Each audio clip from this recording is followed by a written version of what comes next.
we could see what types of keys this for and secret key would generate by hitting the samples button. So I'm going to go ahead and click that. Alright, we get the screen which shows us what types of keys we can expect at these intervals.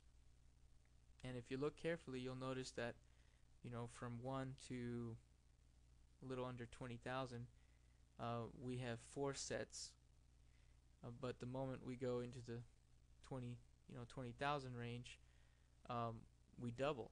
So this will give you an idea of what length size keys the system will create for you over time.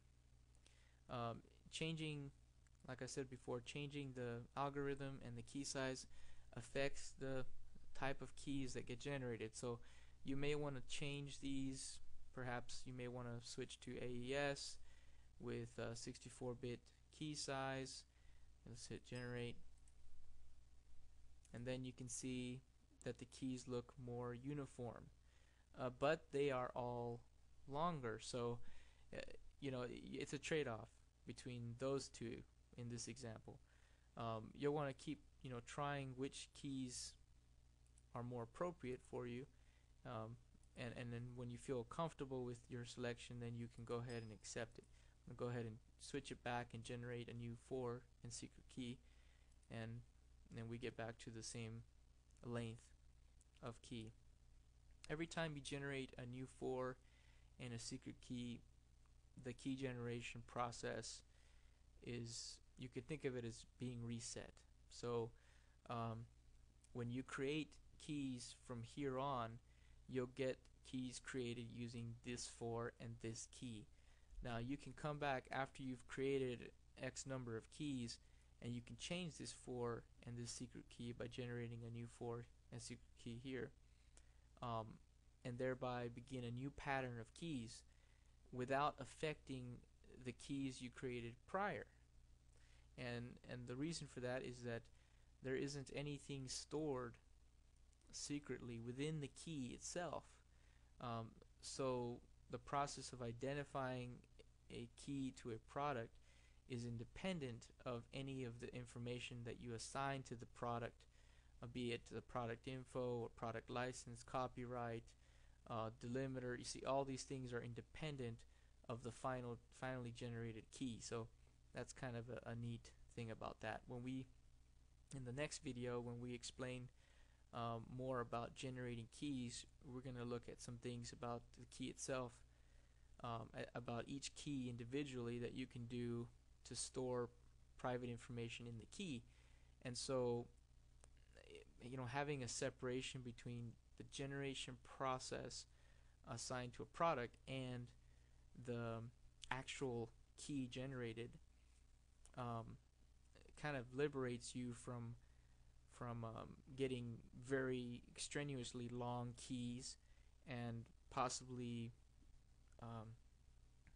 having too much information handed to the customer at the time of sale. So let's in some of our competitive products, you'll see things stored in the key, and that's always, it changes the way the key looks.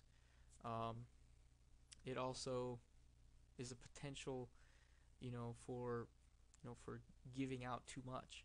So all the information about a key and the product are stored in License Vault, and the only way to retrieve them is through a protected DLL that you use in your application, and that way you can be certain that your information is going to be private and that your application is the only one that can grasp that information and use it somehow.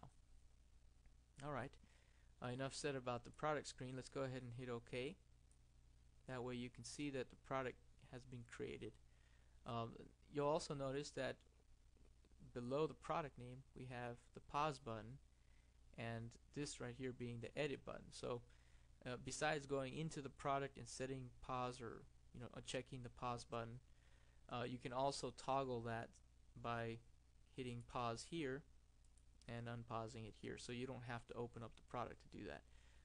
If you need to go back in, like we said, and change something about the product, you can hit the edit button, and that opens up the product again. So that lets you, continue working on the product. Hit OK. You also notice that the product space has changed because we're running in trial mode. It says that we've got one product used of one product available, so we can't add another product at this point. As you can see, the plus symbol has grayed out as well.